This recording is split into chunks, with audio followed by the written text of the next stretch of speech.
Some would say the music is too slow. Others would say it's too fast. Some would say there's too much new music. And others would say it's too old. Some would say some of our music is too sad. And others would say it's too happy. Then there would be those who would say it's too low. Can't hear very well. Actually, that's not what I meant. It's too low. I can't reach that note. Or it's too high. Too many words. It's too repetitive. You shouldn't have gone to the concert with our friend Robin Mark on Friday night. He repeated songs and verses and choruses a lot to get the message across.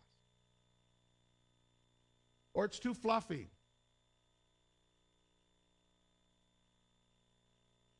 It's too simple. You get the idea of what I'm talking about?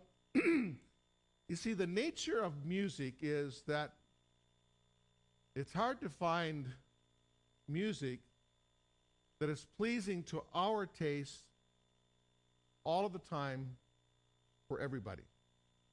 That is a challenge. And it's the nature of people because of our age, because of our taste, because of our mood, because of our hearing.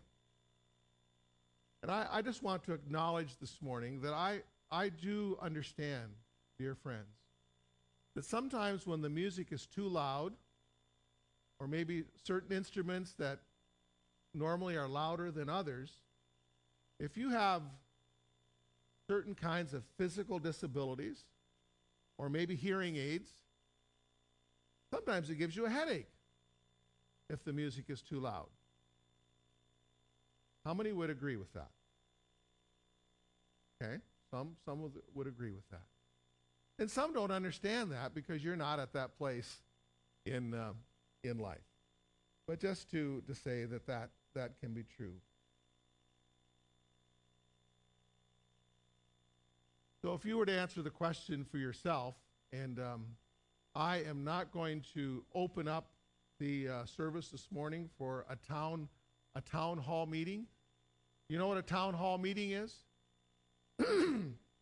I think we'd be here for a long time. But some areas of concern regarding music and worship at Welland BIC are the following. Let me name some. The selection of songs. The selection of songs is closely related to the second one, the balance and blending of traditional and contemporary music.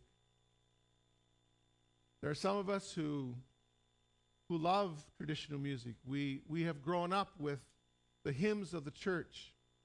I mentioned some of them earlier in the service, and I know that I probably put a smile on your face when I mentioned hymns like we've sung this morning, Amazing Grace, and it is well with my soul, and my hope is built on nothing less than Jesus' blood and righteousness. And I could mention many other hymns that are precious and special to us. And they bring back memories, and we know them, we remember them, those of us who have grown up in the church. Now, the other side of that is, some of you are now getting very serious as I'm talking about these things. Would you all just put a smile on your face and smile at me? That looks good. See, the other side of that is some of us, not only because of our age, but because of when we came to faith in Christ, when we became Christians, we didn't grow up with hymns, and we haven't learned the hymns. And if we sung some of the older hymns, like the little boy at the first church that I pastored, when we sang a hymn that talked about the balm in Gilead, there is a balm in Gilead. You remember that hymn? How many remember that hymn? Some of you do. he said to his mommy, "Mom, is there a bum in Gilead? What's that? And where's Gilead?" That was how that connected with him. He didn't know that biblical language, which he had to learn more about.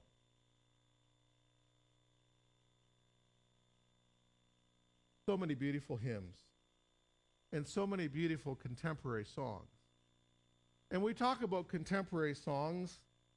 There are songs from the 70s and the 80s and the 90s and now the 2000s. New songs are always being written.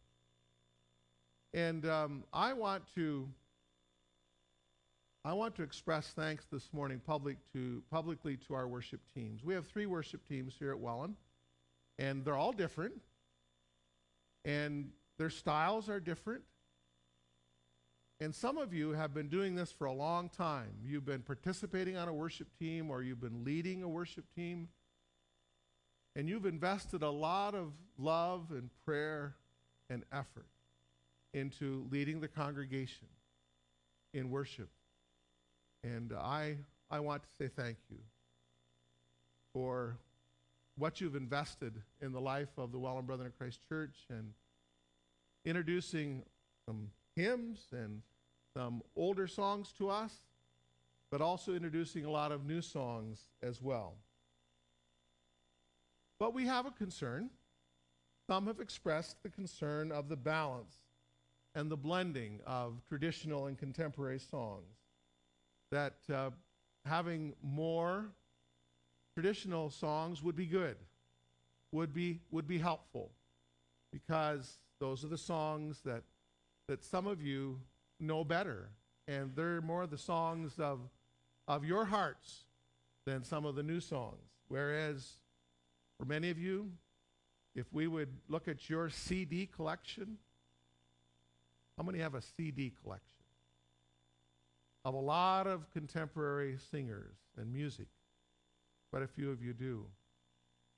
And you know the songs because you listen to WDCX, and you listen to a lot of the songs that are coming out, the newer ones. And sometimes when we think we're introducing a newer song here at church, you've sung it many times because you've heard it before. But it is our desire to seek a better balance and a better blend between contemporary and traditional music. We want to go on record in saying that today. The third thing that has been a concern at times is the loudness of music.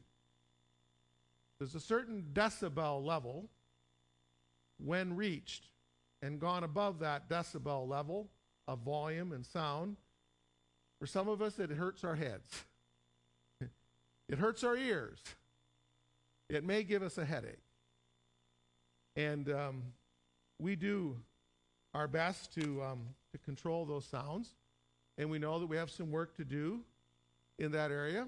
And we're asking that you'll be patient and prayerful as we work through these matters as musicians, as worship teams, and leaders here at the church.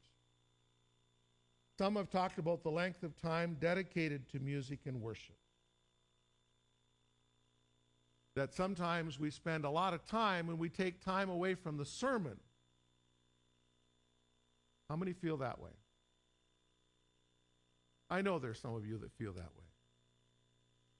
And if I had asked how many would like to spend longer in worship and music, would you raise your hands? Yes. We endeavor to provide a balance in that area of length of time for message. We don't always get it right. We didn't get everything right this morning. We didn't have everything right with the coordination of the words on the screen and the music. We don't always get it right. We're human beings.